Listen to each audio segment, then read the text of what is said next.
Hey guys, what's going on? Troy at Mountain Man Treasure here, and today, well, we're getting a little loose. Mountain Man, Mountain Man. Treasures. Welcome into the channel, guys. My name is Troy.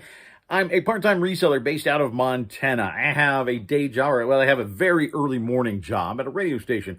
Then when I get done there, it's time for eBay and for YouTube. And what I do is I go to garage sales, estate sales, thrift stores, wherever it might be, find things that I think are priced below market value, priced too low.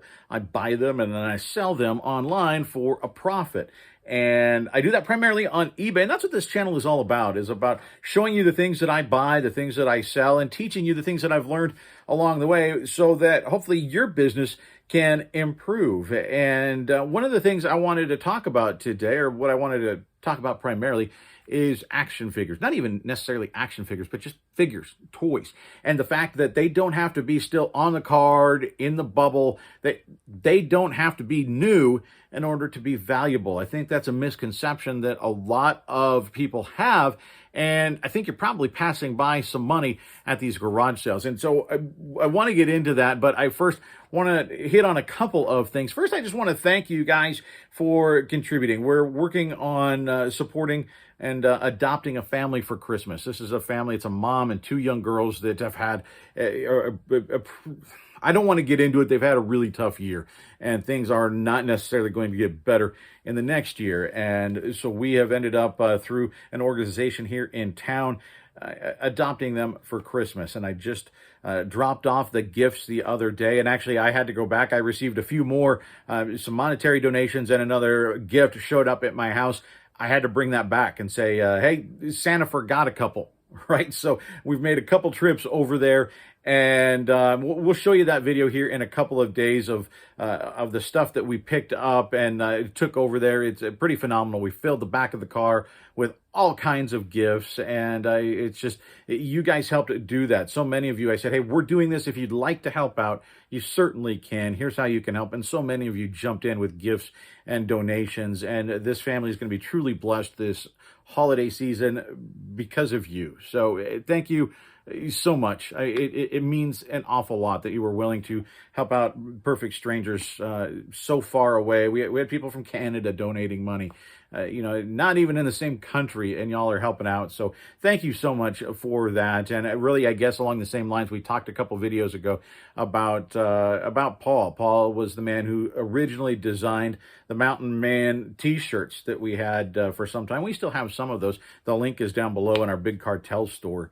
We now have the print-on-demand stuff. I actually got in my print-on-demand hoodie today. I'll show you that on the next video, too. I ordered a sample just to see how it looks, and it looks fantastic. I'm really happy with it. So I'll show you what that looks like. We do have that available. You can see, like, the shelf of merchandise under there, and we'll work on adding some options there. But Paul came up with the original shirt for us, and the original mug, and the original stickers. And if you didn't catch the previous video, he passed away unexpectedly of a heart attack here very recently, and his granddaughter reached out to let us know what had happened.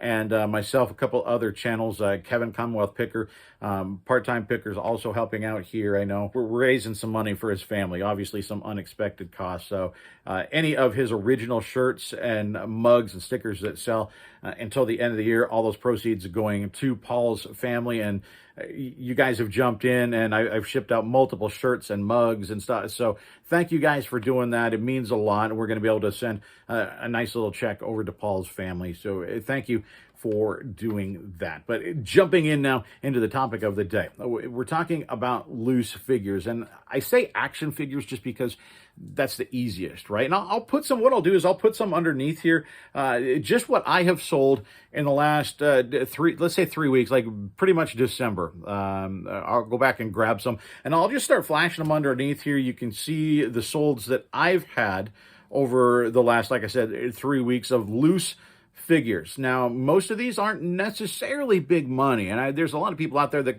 say, well, if it doesn't sell for at least 20 bucks, it's not worth my time.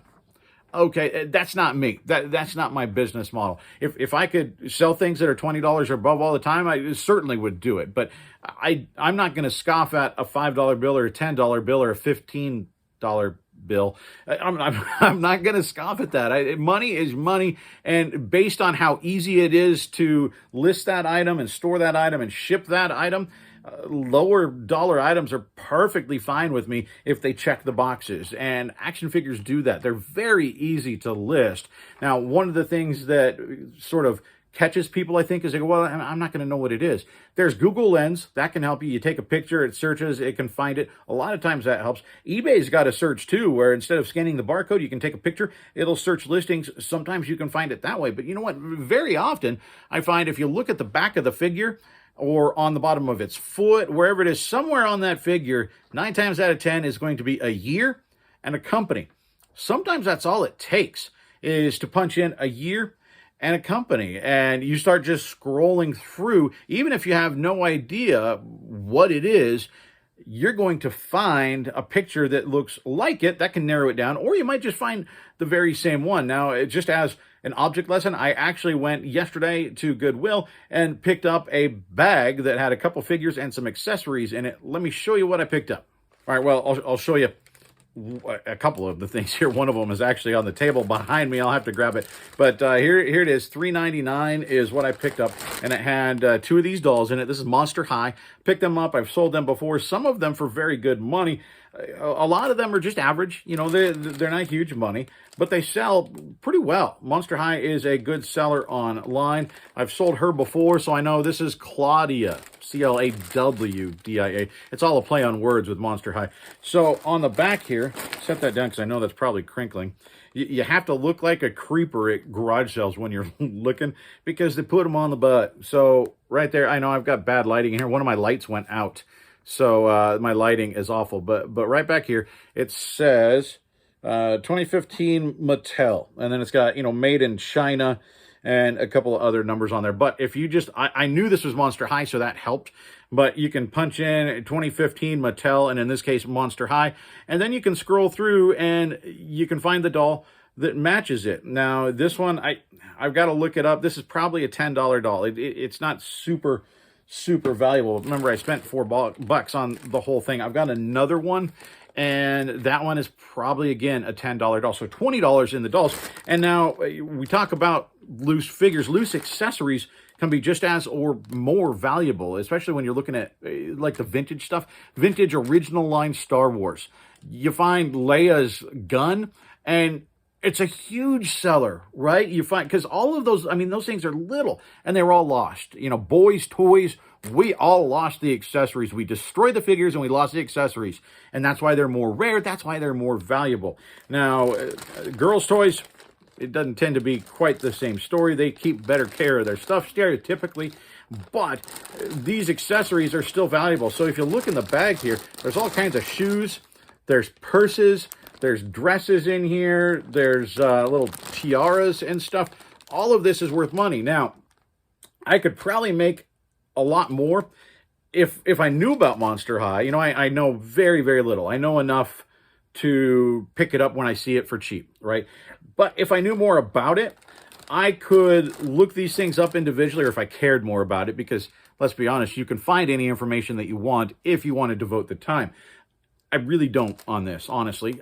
I just don't. But if you wanted to, you could part out every single piece in here or find the set that goes together, something like that. What I'm probably going to do with this is lay it all out on a table, take lots of pictures of all the pieces, and put it to auction and see what we get. We're going to make a little bit of money on this regardless. It's not a huge score, but some of these lots will sell for 20, 30, $40. I've seen 100 plus for the right lots. So if you get a big lot and the right stuff, these accessories can sell for really, really good money. And it's not just Monster High. Any kind of accessories for any action figures often can be really good money. Now, what happens with these a lot of times at garage sales especially is you're going to walk up and they're going to be trying to get rid of all of them. These are all the kids' toys that have been in the way. They don't want them anymore. Hopefully they've been in the attic for 40 years, right? But it's just a box of loose figures. Now, I mentioned very often, if they're still on the card, if they're still new, people just ascribe more value to that, right? And very often that's true. But there's still value in those loose figures. You saw I was flashing under what I was selling. We were selling these for $5, $10, $15. over and over and over. We've made good money in the last few weeks on these loose figures. Now, often you'll walk up, there'll be an entire box full of these. I bought several Teenage Mutant Ninja Turtle boxes, and you buy them for one set price, right? You say, how much for the whole thing? It's just a custom built bundle for you, right? It's already there. And you say, hey, how much if I just take the whole box? You're going to get a fantastic deal on it. And the odds are you're going to find some winners in there. Not on everything, right? Just like any category, there's duds. There's lots of duds. But if you look for stuff that is pop culture, if you look for stuff that is sort of, sci-fi, fantasy often, that's very good. If you look for big movies, big characters, the stuff that's generally going to carry a little bit of weight. Now, what's interesting with these is that they, I think, sell well because they're not necessarily going to collectors, they're going to fans. They're loose, so they're not going to somebody that wants them necessarily pristine. They're going to people that, hey, I remember that, if it's a vintage piece, right? Like, I remember that. I had that when I was a kid. I'd love to have that again to set on a shelf. It doesn't matter to them that it's not in a box because the memory is still there. So just keep an eye out for, like I said, the big franchises. Marvel, for example, keep an eye out for that. Now, it's mass produced, so there's some stuff that's certainly does, but look for the older stuff. Horror, a lot of times horror stuff is very good. Old Star Wars stuff can be very good. I've mentioned Teenage Mutant Ninja Turtles. There are a lot of things that sell very, very well. Wrestling would be another one. Some wrestling figures can carry some fantastic value, even used. And you're going to get a lot of these for cheap at a garage sale, or go to Goodwill and find them in a gigantic bag and buy them all at once for $2, $3, $4. Now, I mentioned Teenage Mutant Ninja Turtles. That's one where there are some figures that carry some significant value. And I think the rarest of the line, and one of the more rare toys just in general to find out there, is Scratch the Cat. Now, Scratch will sell, or at least be asked for, $2,000, $2,500 on eBay. People are going to ask a lot for him, and you know what? They're not crazy. It's not the Beanie Babies. It's not the Black Diamond. You're going to sell Scratch the Cat. If you find a Scratch the Cat figure, he's going to sell for probably $1,000 or more.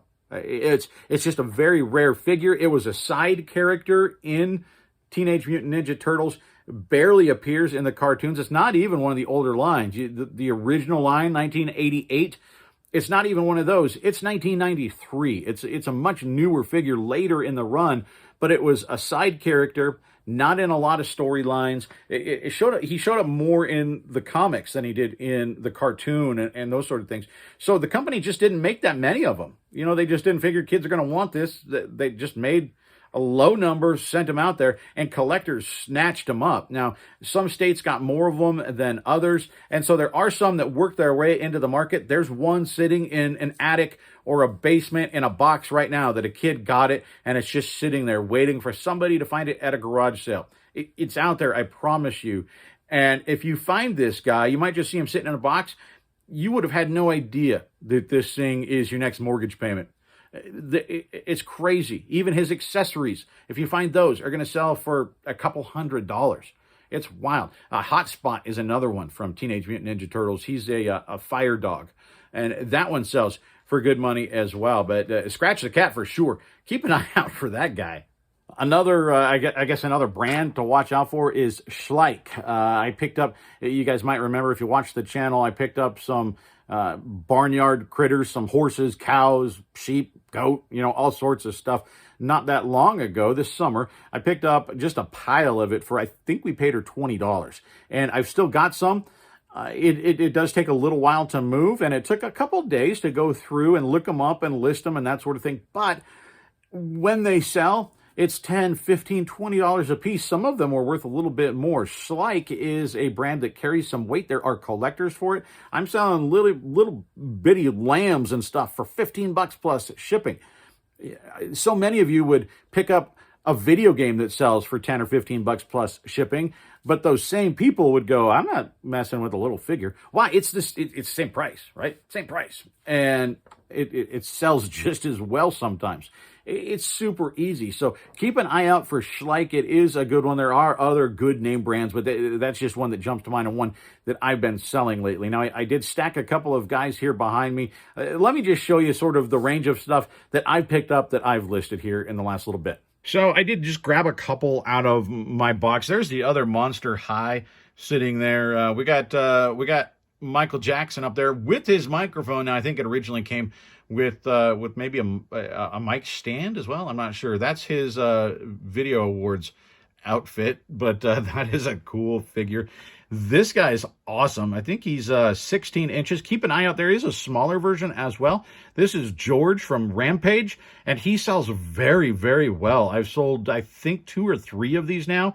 Of the smaller one, I've never sold or come across the bigger one.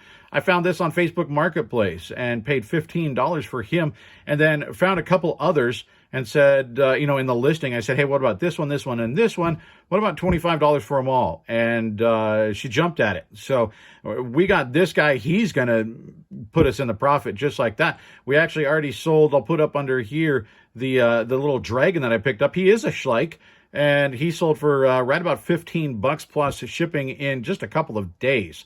That one sold really, really quickly. Let me move Merman out of the way. I'm going to probably domino these guys and knock them all down. This guy, I actually took his back off just so that Don could ride him. See, now He-Man's jumping on him. This is from King Kong, Skull Island. I pulled his back piece off there. We'll pop that back on. That was just off so Don could ride him. This thing actually just sold before I hit the record button for like $35. And this was part of our $25 pickup. So I've been doing very well with action figures lately. So this guy's really cool. Back here, this is from, what was it, Inhumanoids, I think. And just a cool figure. Some of them sell for more, but this guy, not bad. This guy I'm just keeping. This is mine. I think it would sell for, I don't know, $10. That's from Alien, so keep an eye out for that. Back there's some Lord of the Rings guys hiding back there that are mine as well. But like this one, this is Cowboy Don, and I do have some accessories with him as well. This is a Teenage Mutant Ninja Turtle. You can see there is the information back there. I said look on the back. That's where the information is going to be, so you can look up, for this guy, even if you don't know what he would be called, you could look up, you could tell he's Teenage Mutant Ninja Turtles, right? So Teenage Mutant Ninja Turtles Cowboy. And then you're going to have the date on there. Look it up. You're probably going to find him. So this is a good figure. How about He-Man? Now, this isn't even the original line. This is from, I think, 2001 and still carries some value. Would be more value if he had his shield. I have his sword back there. Don't have the shield, but still going to do very well. Now, these guys might be a $100 bill when they sell. He's got some wear on him, but they're pretty rare to find. Certainly to have together. So those guys are going to do quite well. Talk about another potentially $100-ish figure. This is Merman. This from Teenage Mutant Ninja Turtles, and I actually have his accessories set off to the side. He is complete. Another, he's sort of where it's a side character, and they didn't make a ton of them, and hard to find him complete. So he's going to sit for a while because I'm asking a high price for him, but he is going to sell for good money. Now we got Akeem. This is all of these wrestling figures had action to him. This guy was just like the body slam. He just leans forward. That's all he does. That's his action. But he's in pretty good shape. So he's going to sell, well, this is Triceratron, I don't remember. That also from Teenage Mutant Ninja Turtles. We got Skeletor on Panthro. This is like the flocked, so it's all fuzzy. He's got a few spots where it's wearing off, so that's too bad. But to be able to get them together, he's complete, and he's got his saddle, so that really a cool set to find. But that just shows you, these are some of the figures that I picked up. They're all loose. They're all going to sell. They're all going to make me money. When you're out there at the garage sales or the estate sales, places like that, or again, at the thrift store where they throw them in the little toy bags, keep an eye out. Don't, at least look them up. Don't go out and buy everything you find and say Mountain Man said this is worth money, because there are a lot of duds out there. But there are a lot of them that are worth decent money. Certainly worth picking up for a quarter at a garage sale or something, right? Or again, if you can buy a whole box. So just keep your eyes open. Keep your options open. Keep, expand your horizons a little bit and think about maybe looking into some loose action figures, loose toys. So that's what I got for you today. I did get a couple of questions. Brian was asking, he says, well, we're asking questions. Let's ask about the beard. He asked about beard care. Well, Brian, I use scruff softener. You got to use that really every other day. And I sort of alternate that with the beard wash, because the softener actually washes it as well. So I do go back and forth between those. That keeps it nice and silky. I want to keep it feeling good. You don't want it too bristly. That's not cool. And, oil, sometimes I used wax for a time, didn't like it, just didn't like the texture of it. It just didn't feel right. So now I use the beard oil. Now it depends on the mood. Sometimes, like a nice redwood is a good flavor. Sometimes, there's like a bourbon flavor. I like that. I'm a bourbon guy, but something like that, something Mountain Man-y, right? You got to care for the beard, Brian. So there you go. There's some beard care tips for you. And we did also get a question about this guy. That's the Prospector. Let me pull down, I guess, the camera, and we'll flash it up on the Prospector. So here's the Prospector. This thing is really cool. I found this thing really very early on when I started garage sailing, and it's pretty detailed. I mean, if you look down here, the man has chest hair. The lady that made this was pretty highly thought of, pretty respected in the community of like doll makers, and she handmade this thing. And we got the Mandalorian thing on there. That's aftermarket. I just let it fit him very well. And my mom actually found a pick for him and cut it down to size and age it, because she thought, what, he needs a pick. But yeah, the lady that made this was pretty well respected, and it was like in an estate garage sale, and the lady that sold him to me said that he's one of a kind. This lady was, I guess, in magazines and all sorts of stuff, and she named him the Prospector and made him for her mother who had passed. And so I picked him up. I had to pick him up. And I sort of asked people at that time, like, hey, should I sell this guy or should I keep him for the channel? Because he just fits Mountain Man, right? And it was pretty unanimous that, that he should stay. And he's been with me ever since. And I've had offers of several $100s if I do ever decide to sell him. But he's not going anywhere. He's staying right here in the mountain. So that's what I've got for you today. We got loose figures, we got beard care, we got the Prospector. You're going to get it all here at Mountain Man Treasure. So be sure to tune in here in a couple days. Like I said, I'll show you the new swag, some of the new gear. I only got one, but I got a hoodie and it looks sharp. So I'll show you the new channel gear, and we'll also show you the stuff that we picked up to take to our adopted family. So I'm going to let you guys go. Thank you so much for joining us today and for hanging out with us and being a part of what we're doing here. It's a fantastic community, and I so appreciate you being a part of it with us. So I'm going to let you go. We'll see you.